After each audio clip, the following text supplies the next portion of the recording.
to the Ghosts of Harrenhal. My name's Simon. And I'm Mackelly.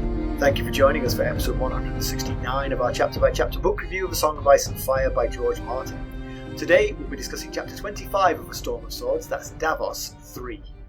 And we got an email from a listener today that started off, "Hi, Mackelly and Simon."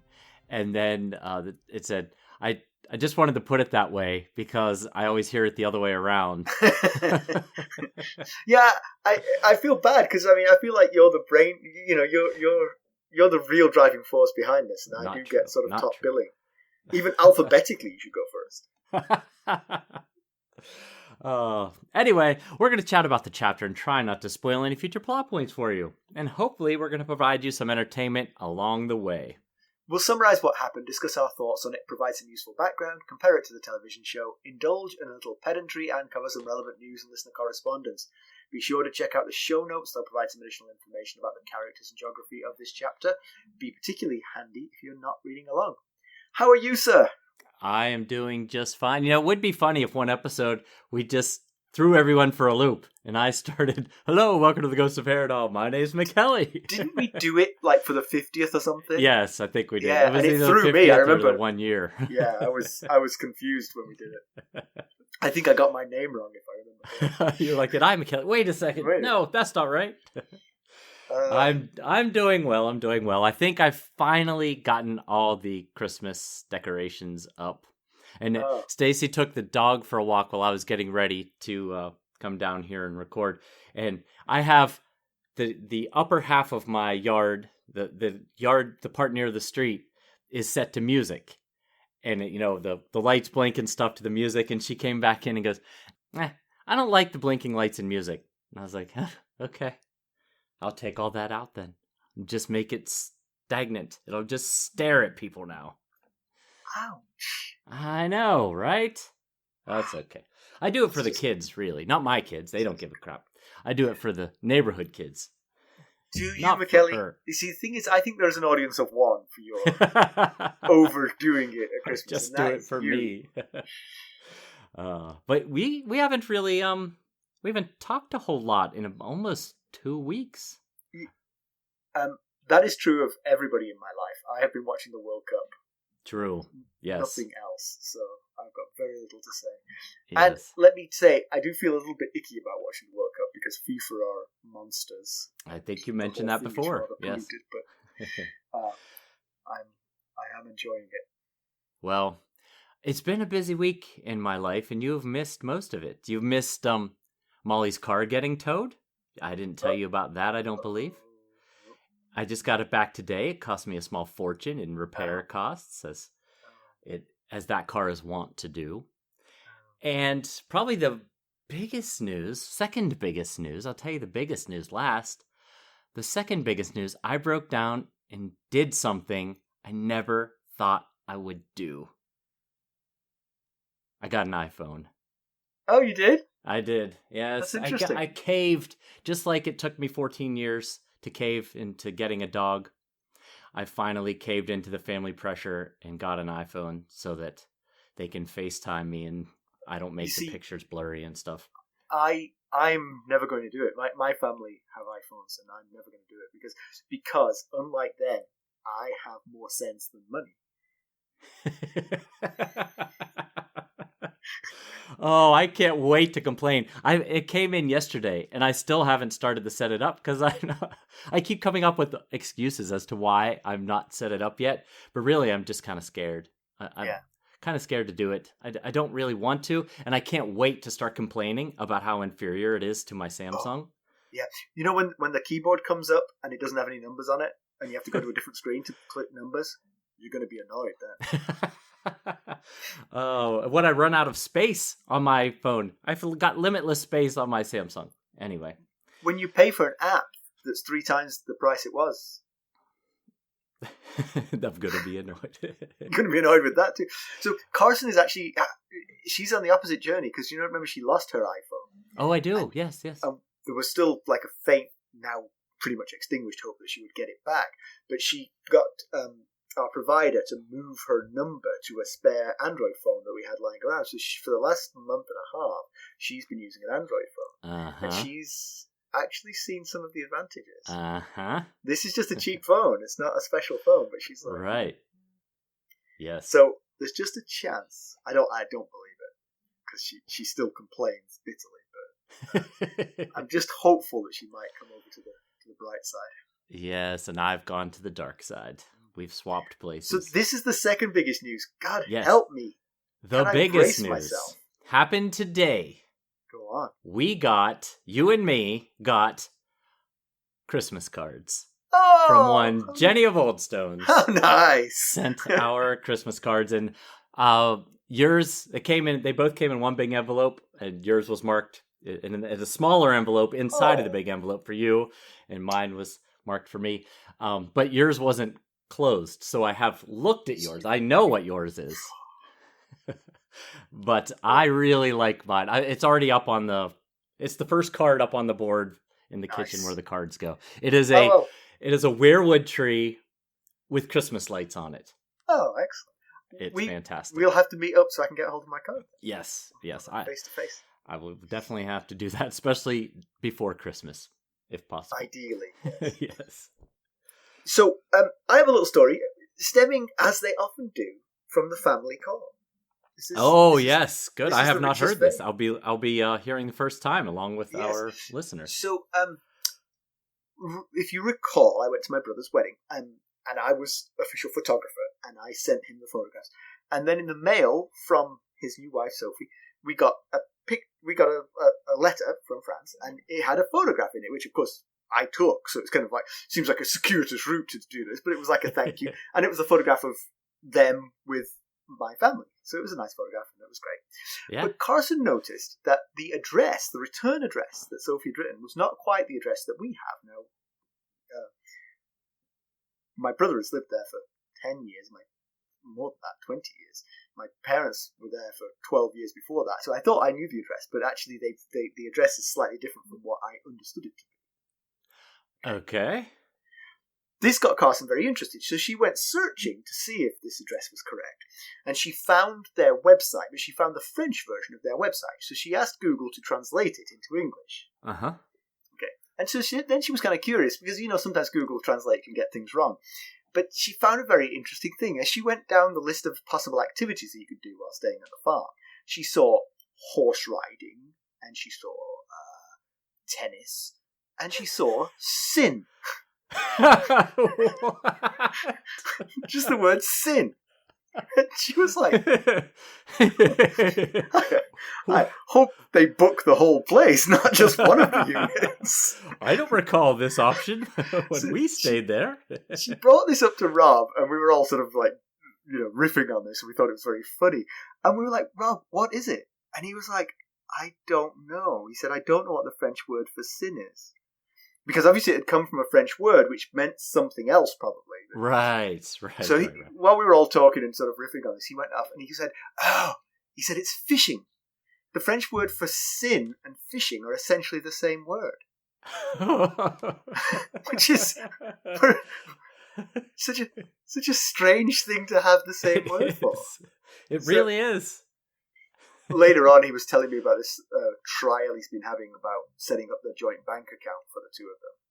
And he was saying that he had to bring in all kinds of paperwork, including their new marriage license. And I said, to prove you weren't living in fishing? I see what you did there. Because it's almost the same word. It's almost the same. So yes, we're delighted. We're delighted that the French website advertises sin as one of the things you can get up to. Well, you never know what happens behind locked doors, I guess. Well, this intro is almost running as long as the extended version of the sustainer cut that I made for the last which week, really 2 was weeks funny. ago. Yes, it was. I had to go crack into it to listen to it, and it was very funny. It was.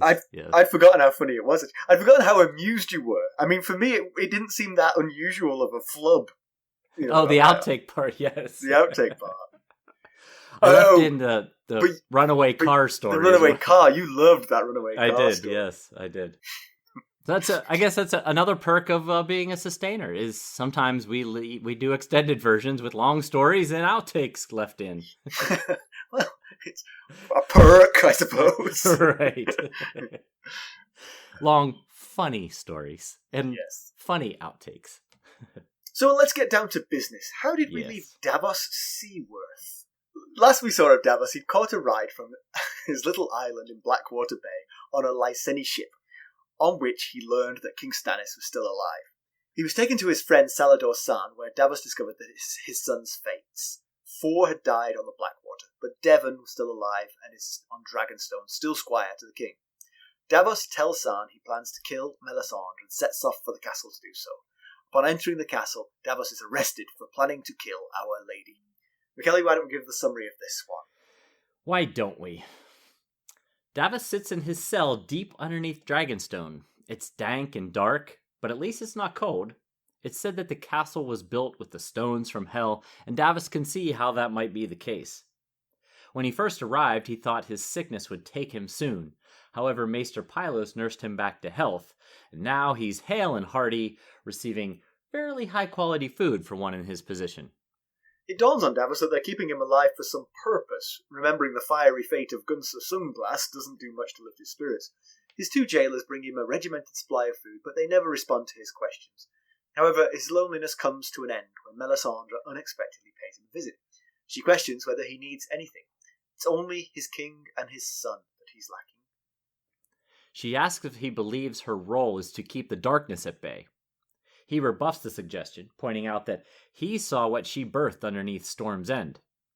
Melisandre says a shadow can only be made by light, and that King Stannis' fires burn too low for her to draw any more from him. It might kill him. Davos, on the other hand, if he comes to her chamber one night, she'll give him pleasures like he's never known, and make... a horror. That's what Davos tells Melisandre she'll make, and he has no interest. Davos asks the 7 to protect him from her and Relor. She points out the 7 didn't do much for Gunsa Sunglass, despite his praying. He burned all the same. She tells Davos to open his eyes and see the truth. There are opposites everywhere, constantly at war with each other. Love and hate, ice and fire, life and death. The war is waged by 2, not 7, not 100, not any other number. The Lord of Light, Relor, versus the Lord of Darkness, the Great Other. That's why she's travelled across half the world to Dragonstone. Davos asks who betrayed him to her, figuring it could only be Salador San. She says she saw his purpose in her flames. This lights a fire under Davos. How did they burn on the Blackwater if she can see the future? She gave Davos' sons, ship, and men to the fire. Melisandre explains that it wasn't her. If she'd been there, the outcome would have been different. But Stannis has learned his lesson now. Melisandre tells Davos that Stannis is down, but he'll rise from these ashes. He's the Lord's chosen. Azor Ahai, born again. She saw the prophecy in her flames. She can see the doubt in Davos' eyes, and so leaves him to consider all that she's said. 3 days later, a man is tossed into the cell with Davos. It's the Hand of the King, Alester Florent. He divulges the horrors of war he's faced thus far, having lost a chest of fancy clothes during the Battle of the Blackwater. Davos relates, mentioning that he lost 4 of his sons. Alester thinks the war was also lost that day, adding that Stannis will never sit the Iron Throne. His fleet is gone, as are most of the lords who backed him. Florent says he was only trying to salvage what's left with peace. It wasn't treason. He wrote a letter to Tywin Lannister offering terms for a peace. Stannis will give up his claim to the Iron Throne and retract his statements that Joffrey is the product of incest. In return, Stannis will be confirmed as Lord of Dragonstone and Storm's End. The deal will be sealed by a marriage between Shireen Baratheon and Tommen Lannister. Davos can see the merits of the plan, mostly favoring the Lannisters, but he knows Stannis will never go for it. He'll never yield if he believes he's right, and never marry his daughter to a child of incest like Tommen. When Florent says the king has no choice, Davos responds that he does. Stannis can choose to die a king. Davos doesn't like the idea much more than Alester does, but he's a king's man, so will support him to the end. Yep. There seems to be a running theme with Davos chapters of him looking to be nearly dead, Yes. Only to rise from the ashes himself. Yes. This was kind of like a continuation of the previous death, and he has a new one looming, of course. Right, yes. The reason they're fattening him up is just so he'll burn better. Right. Just like you would a turkey before Thanksgiving. You'd want a scrawny turkey. Let's see, we've almost had a water death. Now we've almost had sickness. Now we've got possibly fire coming. So so he was saved last time by the Lyseni ship, this time by Maester Pylos. Maester Pylos took over from Crescent, right? I mean, yes, yeah. Yeah. He was kind of Crescent's assistant. Apprentice, yeah. And then Crescent died, so... Yes. Yeah, but this time, he's back to feeling pretty much like normal again. Well, a new normal anyway. I mean, he'll never be the previous normal after the loss of his sons, but physically he's feeling pretty healthy anyway, so that's something. He tries to have some conversations with the guards, but they're not very talkative. In fact, zero talkative, basically. Tries to find out if the autumn storms have started in the narrow sea. Presumably, he's concerned about the Red Wine fleet coming to finish them off. Yeah, it's. I found that question to be, I would say, interesting, but I try not to use that word, because this is the first we've heard of such a phenomenon that autumn storms possibly make the narrow sea not passable. Well, we haven't had an autumn before, right? So. Yeah, so we've not heard of this. If that's the case, it could put a different a twist on Dany's timeline. Because if she chooses not to buy the Unsullied and take the land route, and these storms start, she could have trouble getting back to Pentos. The thing about seasons is they're of weird length in this place, and autumn maybe only lasts a couple of months. I mean, well, that's true. Yeah, maybe it's over by the time she gets there. Yeah, that's true. I didn't imagine that autumn was going to be years long like summer was. I imagined it was going to be months rather than years. So it may just be a little. Yeah, the storms have blown through. I was thinking of how long summer and winter can be, and that autumn might have a similar length. But yeah, but I think this is the autumn here is just a transition between the two. Right. Yeah. So Davos correctly surmises that they don't plan on letting him die, at least not by illness or starvation. Obviously, he is concerned about Lord Sunglass and Lord Rampton's sons. Is that right? Rampton? Yep. They were all marched off to the fire. Right. I gotta say, I would send the skinny dying man to the flames if I was so waste the food. Exactly. I wouldn't, keep him around. Clearly, it's interesting that Melisandre is his first visitor. Right. Because he has friends in Dragonstone. Primarily the king, which is very useful. Of all the friends you would want to have. That would be the most useful, you would think. Yeah. Although, I mean, we haven't seen Stannis in a long time, but we got some news from Salladhor Saan about him, and that he was, and even Alester Florent mentions here that he's always with the Red Woman, and that they spend all this time down deep in the dungeons by the volcano, and you just wonder how in touch he is with the things that are going on. I wondered, does he even know that Davos is down here, or is this all Melisandre and Selyse? That's true. So my first thought was it was Stannis that was protecting him, but that's a good point. Maybe Stannis doesn't even know he's there. But Melisandre's visit is interesting. I wonder. She spends a lot of time with Stannis, but Stannis is a bit of a downer. Let's be honest. And obviously, according to her, he's depleted by the two shadow demons that he has helped to create. Right. And so he's probably even less good company than he's been. It did feel a little bit, this conversation, like she was looking for a confidant. She was looking for someone who she could unburden herself to, tell the truth of her, why she's there. I mean, she spoke some quite strong truths here. Things that she wouldn't want Stannis to hear. And she's telling them to the one person in Dragonstone who would tell everything to Stannis without hesitation. Right, yeah. Yeah, and maybe following your logic there, the fact that Davos is so truthful, even to his own detriment, is something she would find appealing, because she's probably surrounded by a lot of yes people who are afraid of her, people who are in revere, people who revere her, and she probably doesn't often come across someone who's going to shoot her straight and tell her things like she doesn't want to hear. That sort of fear and revere sort of like manifested itself as being just a thin veneer. I got all poetic there. When those same people said they didn't want her at the Battle of the Blackwater, so she was sidelined for what was the most important part of this, and she said, "That's what caused it. I should have been there." Yes. I think probably you want to go dissect it a little bit more, but I think the one key line, the reason I say that it's dangerous for her to have said what she said to Davos, is that she said she wouldn't have come all this way to put another vain man on the Iron Throne. On an empty throne. An empty throne, right. That's something you wouldn't want Stannis Baratheon to do.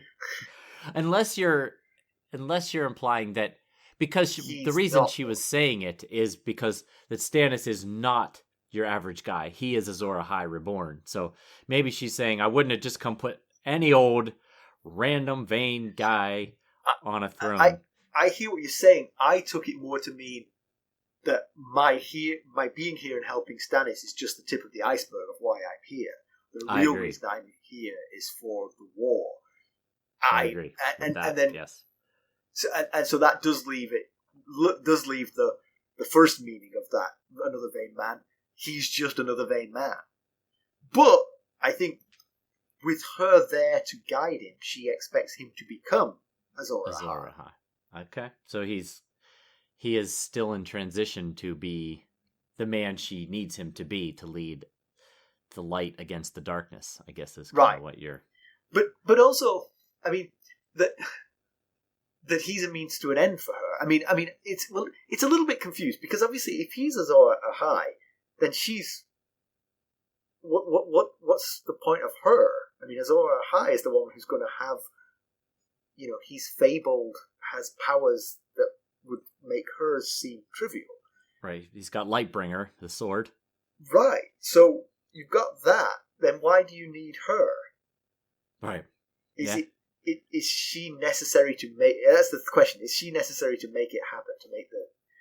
She must think she is. It's the old Macbeth thing, sort of like the prophecy drives the narrative. It isn't just a prediction of what's to come. It's knowing the prophecy, you then act on the prophecy. Yep. Yeah. So Melisandre compares herself to the torch. There's only one torch down here in this dungeon. And at first when she arrives, she threatens to put it out. And Davos says, no, please don't do that. And she says, oh, now you love the light. But then she compares herself to the torch and says that we're both tools of R'hllor made for the single purpose of keeping darkness at bay. And, I took it to imply that she's trying to explain that, like fire, she can protect, provide life, and keep things safe. But on the flip side, she could also destroy and kill, like fire can do. Which, later on, when she talks about the War of Opposites, that kind of goes against her idea of the war, of fire and ice and darkness and light, and everything is literally black and white. Like there's not a lot of gray. No, explain what you mean. Why does that go against it? Because fire can do... Because you're saying fire could be used for good or ill, but she's saying... Yes, I see what you mean. Yeah. She's making it seem like everything is either for good or for evil. But fire is a great example, and she's talking about being like this torch, a tool of R'hllor that could be both good and evil, or good and bad. It depends on the hands it's in, I guess. Yeah. Again, I'm constantly dismayed and puzzled by their use of burning people alive, because so now you've got an alternative understanding of Melisandre. She's not just some priestess of R'hllor, who sort of like tied herself to a guy she fancied in the hope that that would bring her power and influence in Westeros. She is, in fact, someone who's here on a noble quest to save the world from the Great Other. Yes. Is the way to engender love and affection for your side to burn people who slightly disagree with you, who clearly aren't working for the Great Other, but they just don't 100% agree with you straight off the bat? I had it the same feels like thought. That's not great PR. Not great PR right there. I agree. I had the same thought that she kind of sees herself as a religious warrior, waving the banner for good and light and life, and trying to wake basically like human zombies who are more worried about consuming and defeating each other than facing the true fight, which is of the two between R'hllor and the Great Other. But then, she's burned multiple people alive, so that good in life really only goes so far. Yeah, but it feels like she's in control of that. Right. She could just say, let's stop doing that. It's not helping the cause. If she could. She doesn't seem to be doing that, but no. You're right, she could. Of course, Davos is a completely straight shooter, and several times he's got an opportunity to lie to Melisandre, and he fails to do so because he tells her the truth. She asks him, after she talks about the torch, she asks him if he believes, and he says no. Right. Yeah. And then she goes through this thing about, his heart being full of light or full of darkness. And he says, my heart's full of doubt. Right. When, and she says she would have known whether he was lying or not. But, man, he does not pull punches. That's for sure. I mean, I think literally she had her hand on his heart when he said that, as if she was going to yank it out if he lied. Right. Davos just knows the right thing to say, thankfully. But, I guess he just says what's in his heart, really. I mean, his heart's full of doubt, so he said it. She does reveal that she does need some kind of contribution from a man to make the Shadow Baby. We're guessing it's what you might expect that contribution to be. Based on her saying to him that she describes giving him pleasure such as he's never known. Yeah, although she doesn't literally say that would make another baby, because he interrupts her. Yes, she says it would make, and he says a horror. Yeah, but she might have been about to finish that sentence with, you happy, I wondered if that was a legit offer or possibly some kind of temptation test. Yeah. I also wonder, I mean, what's the temptation? He's alone in a dungeon and a beautiful woman offers herself to you. It's possible he might succumb to that. What kind of test is that? What are you testing? I guess to see how true his convictions really are. To see whether she can fully trust his convictions or if he would waver at the first sign of temptation. I think at this point he's proven it, but... Yeah. I also think that this goes to the fact that she might be lonely. With Stannis sort of like in a funk. Right. Selyse being the kind of overly zealous convert that would even make the converter blanch a little bit at what they've done. Right. And then the Florents clearly, fearing her more than liking her. She probably is kind of personally lonely. And so maybe could be. This whole conversation, it just feels like I'm trying to make friends with you.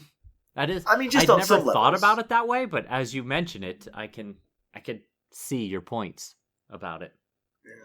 But one thing, but also, let me just say, I don't think she's offering herself to him just for companionship.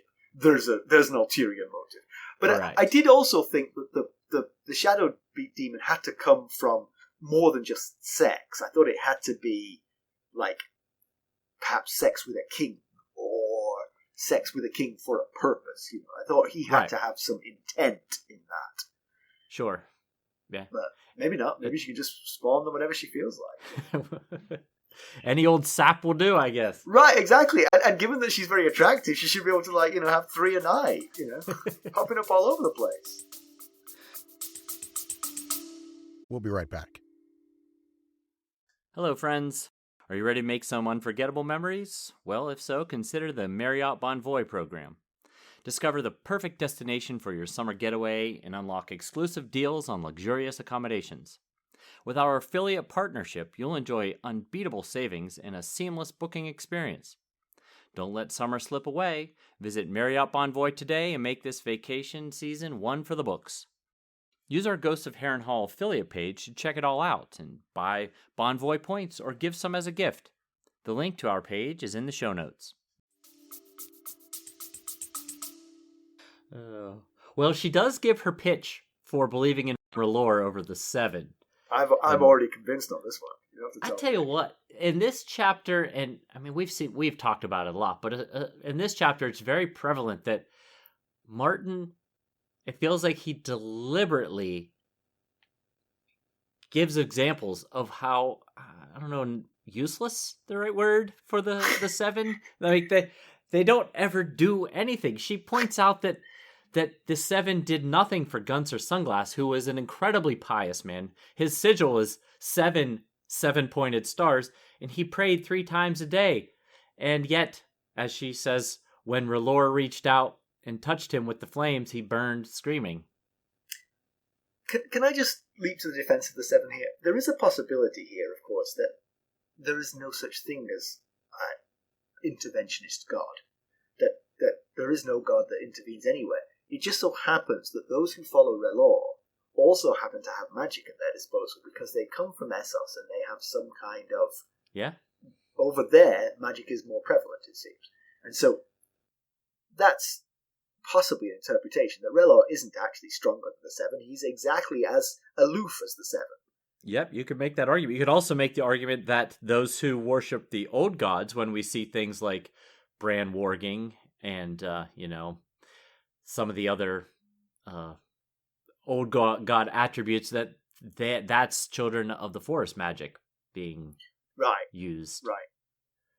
So yeah, you could definitely make that argument. And then she asks why, and it's a good question. If you really, from her perspective, I think it's a legitimate question. Why, as one who is so easily tells the truth to kings, lies to himself about the Seven? Because he says... She asks, why do you put your faith in the Seven? And he says, because I always have my whole life. And she says, well, that's meaningless. You might as well have just said, because I did it yesterday. Yeah, she tells him to open his eyes and see the war not as a war between Lannisters and Baratheons or Starks and Greyjoys, but as part of the great war between the opposites, between darkness and light, ice and fire, love and hate, good and evil, male and female. And that's what I was talking about when I said the philosophy that she's talking about right there flies exactly in the face of what the Reeds were telling Bran. We just came from a Bran chapter, right? Yeah. Just last chapter? Yep. When they were talking about how they felt things could be opposite forces at once. Ice burns. Mira loves and hates the mountains. So I found it interesting that Martin put these two conflicting views of the world in consecutive chapters like this. Yeah. I wonder if you quizzed Melisandre on this, she would admit that some of the things she does aren't on the side of light. Burning people alive? That one. It's always the one. I just keep one. Coming back to it. I don't know why. Yeah, it's hard to get past, that's why. Yeah. I wonder how this goes over with Stannis, with Davos. Because Davos is such a Stannis man that you feel like he doesn't have any thoughts outside this, but Davos has clearly got a big heart, and he's clearly a sort of humanist. And hearing this, and perhaps believing it, because she's clearly being quite candid with him about her motivations here, down to potentially offending Stannis along the way, might he start to think, you know what, I should support her, even though she does some horrible things. Her ultimate goal is one that I can get behind. And so if he gets out of here, gets back into the good graces of Stannis, that he actually might become an advocate for Melisandre. And is she therefore doing this on purpose just to do that? She actually just making this garbage up, trying to get Davos on her side, right? Yeah, you could definitely see that happening. He does say, well, he doesn't say. He thinks to himself after she leaves that he has seen the power of her god. He doesn't dispute that. He saw the shadow baby born under Storm's End. And he's terrified at the idea. He was relieved a bit to hear that Salador did not rat him out. Wasn't the person that betrayed him. But at the same time, it's almost more terrifying to think that this woman can read my thoughts. She knows what's coming. She knows everything I think I'm going to do. She knows I'm already thinking of doing it. Which would be a very tough thing to wrap your head around. Yeah. So her religion is very sort of dualistic in sort of seeing sort of a god and the devil, so not dissimilar to Christianity, with a bit of magic thrown in. Right. Right. Yep. She talks about this great other as having a soul of ice, and so given that hers is the Lord of Light, we have got this ice and fire thing going again here. And that does sound like it could involve the others, and that certainly gives credence to her story. She's come here at the time when the others are rising north of the wall. Exactly. So maybe this is the great battle that is coming. But then you have a question. Yeah, it's just why are they sitting around on Dragonstone instead of heading north of the wall? Yeah. So two thoughts there. One is she's come to Dragonstone to find Azor Ahai and take him north of the wall to fight the Great Other. But he needs armies with him. And the way to get the armies was to get him to be king of the Seven Kingdoms. Right. That failed. Now they're licking their wounds and they have to think of something else. Right, which might have something to do with the waking stone dragons. We'll get to her prophecy here in a few minutes, but maybe that's what they're working on now, is this waking the stone dragons, which is part of what she believes is going to happen.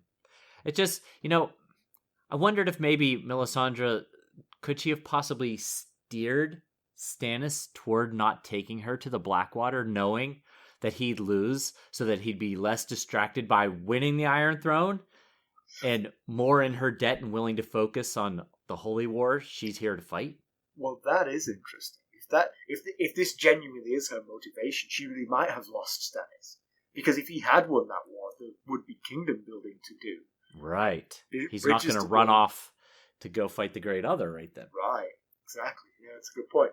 But then by doing this, you've completely denuded him of support, and so it's just him. So you better hope the prophecies are true. Right. She mentions that she wasn't at the Blackwater because Stannis was surrounded by non-believers and that his pride was stronger than his faith. And as a quick reminder, Stannis' advisors convinced him that he had the overwhelming force and didn't need her help. And plus, if he had won the throne with her help, it would make him look weak, like he could only win because of her. So that's why he sent her packing back to Dragonstone and went to take King's Landing on his own. And it did not work out well at all. Yeah. So she seemingly saw or had a prophecy while she was in Asshai. And I'll just basically read the quote. He is Lord's chosen, the warrior of fire. I have seen him leading the fight against the dark. I have seen it in the flames. When the red star bleeds and the darkness gathers, Azor Ahai shall be born again amidst smoke and salt to wake dragons out of stone. The bleeding star has come and gone, and Dragonstone is the place of smoke and salt. Stannis Baratheon is Azor Ahai reborn. We'll be right back. This episode is sponsored by Audible. To get a free audiobook, or 2 if you're an Amazon Prime member, go to our exclusive URL, audibletrial.com/ghostsharrenhal. You can find the link in our show notes. Yep, and some of that rings true. Obviously, the bleeding star would be the comet that blazed across the sky and then was immediately forgotten by everybody. The darkness gathering is obviously the coming winter, possibly another long night. The prophecy certainly seems to lead you to Dragonstone. Smoke and salt, dragons, carved dragons, it's all true. She made the trek and found Stannis and assumed he must be Azor Ahai. I wonder, though, there are other dragons that have come out of stone in this world just recently. The petrified dragon's eggs that became Dany's dragon. Yeah, would have saved her a lot of travel. Yeah. I mean, and so... do you know where Daenerys Targaryen was born? On Dragonstone? She was. By any chance? On Dragonstone. So, maybe she got the wrong one. Well, that's the thing. They're dead ringers for each other. Their haircuts were similar when she came out of the pyre. I mean, clearly, I read the prophecy closely, and she clearly says she saw Stannis leading the fight against the darkness. But I wonder how truthful she's being here, because yes, Stannis being on Dragonstone certainly fits the prophecy, but like you said, there's another option to consider. Dany woke stone dragon eggs from smoke in Drogon's pyre, in Drogo's pyre, which of course there was fire there in the pyre, but no salt necessarily. But it also, that happened when the comet first came into view. That was how the book of Game of Thrones ended, was the pyre, the dragons being born, and then the comet in the sky.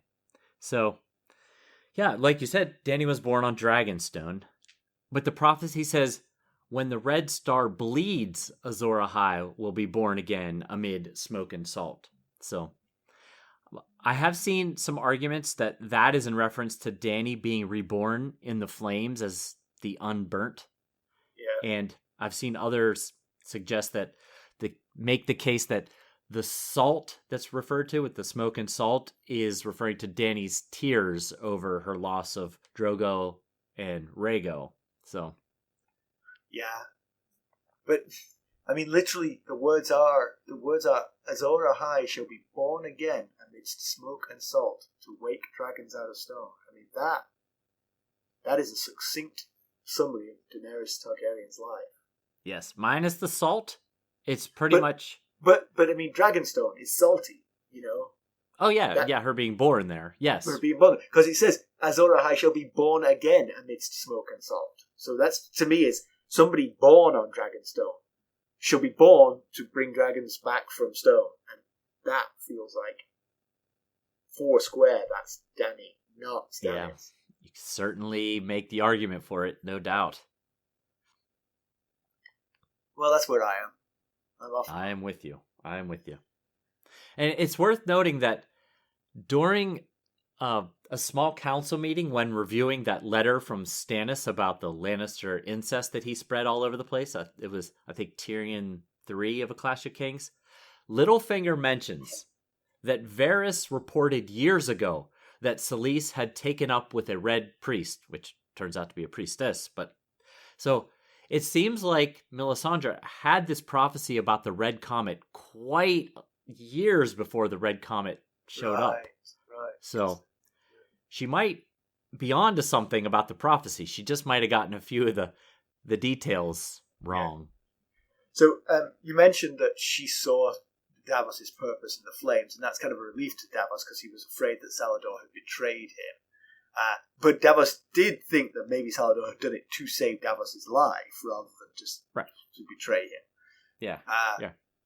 Also, given this ability to see the future, Davos sort of like wonders how she could have let the Blackwater disaster happen to Stannis.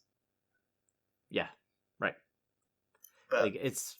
I like your idea. I like your idea of, well, now he's going to come back to me and know what I'm the most important thing and do what I say from now on. Yes, she is now. He's lost his fleet, so his physical weapons have been diminished. Yeah, to almost to nothing. All he has left is to rely on her. But that line about Sala comes up twice here. We discover that he is some way possibly involved in both Davos and Alester Florent being imprisoned here as traitors. Davos thinks that it must have been Salador Saan who sold him out, who betrayed him to Melisandre, and she says, no, it wasn't. I saw it in the flames. And then Alester Florent says that Salladhor Saan told him he had a man that could get a letter to Tywin Lannister. So I'm just wondering if possibly could he... Her flames are actually Salladhor just being... Yes, exactly. Okay, I get you. Maybe it's all smoke and mirrors. Yeah. Or smoke and salt. Salt? Yeah. Yes. so Alester Florent is dragged to the dungeon by his own brother, Axel. Never a good sign for a faltering insurgency when the families are made to choose between their loyalty to the insurgency and their families. Right. It is not. And he says, Alistair says to Axel, for the love you bear me, please don't do this. And he was referring to brotherly love there. Yes. And apparently it wasn't strong enough because he tossed him in that cell. Yes. Well, what he did is pretty much anathema to Stannis Baratheon, so you might want to distance yourself from him, even if he is your brother. That is true. And Alistair is Lord of Brightwater Keep, just so we know who we're talking about here. Yeah. And he was newly converted and very devout, pompous about Relor. He was in Stannis' party when he was parleying with courtly Penrose at Storm's End, and fittingly, Penrose called him a turncloak right there and then. So he's true to form. He's done it again. But not according to him, though. Not according to Alistair. Yes, he maintains that he's loyal. He stuck with Stannis when many others have abandoned him. He has got a point. He does, absolutely. Yeah. And even his peace negotiation, according to Davos, is very Lannister friendly, but I don't think so. Given where Stannis is now, any peace negotiation that leads Stannis Baratheon in one piece is a success for Stannis. Because anything other than his complete destruction is a win. The Lannisters are in complete ascendancy here. Yes, there's only the autumn storms are going to save him. Right, and that would just delay it for a while. Right, exactly. Yeah. And him sticking with Stannis after the Battle of Blackwater was quite a gamble because Brightwater Keep is not far from Highgarden. So, a lot of the other Stormlords and Reachlords surrendered and bent the knee to Joffrey, and he didn't. We've said this before, that there's a sort of undercurrent of all this, which is the Florents wanting to get the Reach back, right? We have discussed that. Basically trying to they'll choose a side that isn't the Tyrells in the hope that they'll win and they'll become the Ascendant House in the Reach again, as they used to be before Egon, I think. Right, yeah. Well, yeah, they were much higher, much loftier in status than the Tyrells back then. But he speaks his truth on the day of the war. He says, the war was lost that day. Stannis is never going to sit the Iron Throne. The fleet was destroyed, and most of the houses have gone to the Lannisters. And you could certainly make an argument for that line of thinking. Oh, yeah. Yeah, I mean, to anyone who isn't Davos, that's the simple truth of the matter. Right. Stannis cannot win from where he currently stands. It's just not possible. And then Davos thinks that Alistair is a defeated man, and then he remembers Melisandre saying something about embers in ashes igniting great blazes, and he thinks, yes, I see why he's here, because he's given up, and Melisandre is not ready to throw in the towel yet, and Alistair's plans mess with her plans. So, and he did it without permission, which he would not gotten permission for in the first place. But I mean, just to summarise what his peace proposal was, it was Stannis bending the knee, apologising for the slander around the incest, but he would retain Dragonstone and Storm's End. The Florents would retain Brightwater Keep, and then to seal all this, Shireen would marry Tommen.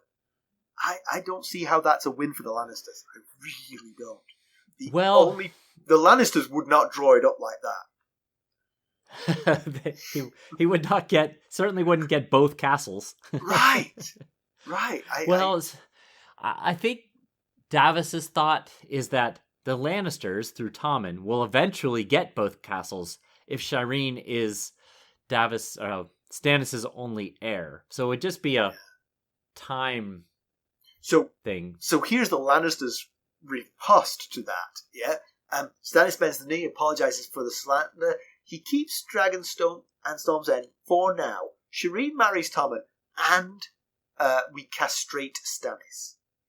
So he can't have any more heirs. That's it. Simple as that. Simple as that. You're the good. Florence Sign on the keep... dotted line. No, I'm not giving you that one. You take that up with the Tyrells, Yeah, I found it a little bit surprising that Alester said that his son, whose name is tough to pronounce, it's like Aelkyne. It's Alekyne. Aelkyne? I'm not sure. Yeah, is safe in Blackwater, in Brightwater Keep. But then later he says that he'll pledge his fealty to Joff for the return of Brightwater Keep and its lands and incomes. So he's aware that it's become a spoil of war. So he might want to take up that his son is safe. Might want to run that by Garland Tyrell, who's the new Lord of Brightwater Keep. I will say, though, I think his intent was good. I mean, you're right. I can see why Melisandre might see him as like, we're not giving up, you have. But his intent was good. I would think you could strip him of his Hand of the King without imprisoning him and burning him for this crime. Because this crime is... I mean, yes, as Hand of the King, you really ought to run that kind of thing by the king. But the king's very unapproachable at the moment. Yes. Yeah, he's out of pocket entirely. Yeah, so if you don't like what he's doing, then, then take away my handship. But don't burn him. I'd burn him for his comments about losing a trunk of clothes when Davos lost 4 sons, but his attempts to sue for peace don't seem that big of a crime.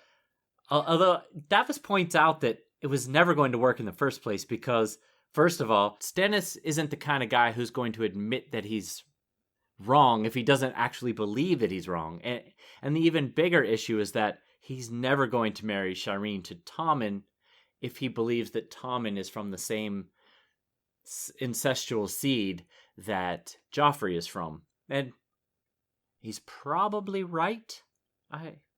Davos is probably right with that line of thinking there. Yeah, I agree. I think that, Stannis might be coerced into telling a lie about Tommen, but he's not going to marry Shireen to him. Seems very unlikely. So, Alester Florent does mention madness of stone dragons, and this is very interesting now, because if you take my interpretation of Melisandre's vision, that the stone dragons are in fact Daenerys' stone dragon's eggs, that she maybe is misunderstanding her own vision here, that she thinks that the statues of the dragons here in Dragonstone might be revivable into real dragons, which seems kind of fanciful. But hey, I've never given birth to a shadow demon, so... Maybe she knows about these things. There was a tiny bit of foreshadowing back in the prologue of A Clash of Kings when Shireen tells Maester Crescent that she had a bad dream that the dragons of the castle were coming to eat her, and Crescent says, "They can't harm you, they're made of stone." Interesting. And Melisandre might have been like, well, actually... Have a drink with me, Crescent. Yes. And then Alester says, did we learn... He's speaking about the madness of the stone dragons, and he said, did we learn nothing from Aerion Brightflame, from Summerhall, from the Alchemist, from the 9 mages? I might have gotten those out of order. I just kind of threw them...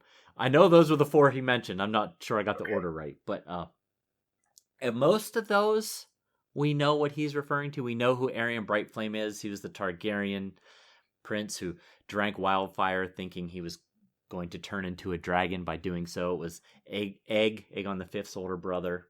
And then Summerhall, we've actually talked about Summerhall fairly recently. That was where the tragedy occurred where it was rumored that Aegon V tried to use wildfire to hatch eggs, and it turned out, to burn down the castle, and it was caused his death and the death of his heir, Prince Duncan. And then he mentions the alchemists. Now, there's no direct connection that I could find to birthing dragons themselves. Of course, they've been rumored to have been involved at the tragedy at Summerhall. But they did make those fake dragons for Aegon IV that turned out disastrously and burned down a bunch of I think it was the Kingswood they burned down. But then I got excited. I thought I had a really great background. I was like, the 9 mages. Ooh, what are the 9 mages? I don't know about them. And you still could find nothing. I know, I could find nothing. Turned up 0. Well, you know me well. What background do you have for us, Mackelly? So it was a little tough this chapter to find something that we either hadn't already talked about or that there was enough information to go on. So one of the things that Alester mentions is that Montford Valerian died on the Blackwater. And it came up when he mentions the fate of the Lords of the Gullet, and who are all those houses are bannermen to the Lord of Dragonstone. So they're all naturally Stannis's bannermen. Although, just in passing, I mean, that's kind of temporary, right? Because, I mean, for a long time they would have been bannermen to Targaryens, really. Right. So yes. It's not like they're from the Stormlands. I mean, where right. the Baratheon connection would be strong. This is a much weaker connection. Okay, carry on, sorry. Yes. And actually, Alester mentions that most of the Stormlords had gone over to the Lannisters as well. So just as an aside. Hey, if you live on the mainland with the Lannisters, you might want to do what they say. Well, so speaking of Montford Valerian, anyone who's watched even 10 minutes of House of the Dragon is now quite familiar with House Valerian, as they are heavily featured in the show. The reason is that the Targaryens and the Valerians were once extremely closely linked. It's primarily because both houses' ancestry can be traced back to Old Valyria. In fact, it's said that the Valerians arrived on Driftmark before the Targaryens made their cozy little castle on Dragonstone. Well, it is warm. It is warm. Marriages between the two houses were very prevalent throughout the centuries. In fact, Aegon the Conqueror's mother, Valena, was a Valerian, although she was also half a Targaryen on her mother's side. That's how closely these houses are linked. The house's seat, House Valerian seat, is Castle Driftmark, and their sigil is a silver seahorse on sea green, and their words are believed to be the old, the true, the brave. Very nice. So, of course, on the House of the Dragon TV show, they changed the seahorse. It is not an actual seahorse. It is a horse with I think a fish tail or something along those lines, if I'm remembering Wouldn't correctly. that make it a seahorse? Isn't that what a seahorse is? It would make it... They took it... Maybe they took it a little too literally, the art literally, director. What is a seahorse if not a thing that looks like it's got a horse's head and a fish's tail? That's what they did. I'm not joking, Mackelly. I think you've misunderstood what a seahorse is. I'm not joking. Seahorse, Valerian. I'm looking this up. I'm going to prove you. Oh, I see. Because it's got front hooves. That's the difference. It's got a front horse hooves with back legs of a fish, right? I'm not looking at it. You are. Yes, so. A real seahorse doesn't have front legs. Doesn't have and big metal clanky things on the end of its feet. It doesn't have feet. Oops. This is a horse with a fish. But I get it now. I get it. I see the difference. Okay, comparison with the television show. Davos is in prison, but he is not visited by Melisandre, nor joined by Sir Alester Florent. Rather, Princess Shireen visits him and brings books. He admits that he cannot read, so she teaches him. They have time on their hands, after all. They do. That's what goes on there. All right. Pedantry Corner, I don't have anything particularly specific, but I did think Melisandre was particularly forthcoming. Now, I will admit, having talked to you, that I see a way of interpreting her words as not being treasonous towards Stannis. But if I was just passing by, I'd be like, wow. Wait, what did you say? Yeah, exactly. Well, I wouldn't because she's Melisandre. I'd be like, okay, right, you say whatever you want. I'm terrified of you. That's the only one. And yeah, I at first thought, how could she have seen the comment, had this prophecy, and then made it from Asshai all the way to Dragonstone in enough time? And then I realized, oh wait, no, she saw that prophecy years ago. The comet was part of her prophecy. And when yes. she saw the comet, she was like, my prophecy is coming true. Right. Yes. So it wasn't a, hey, there's the comet. Uh-oh, I better get to Dragonstone really fast. Right. News and notes.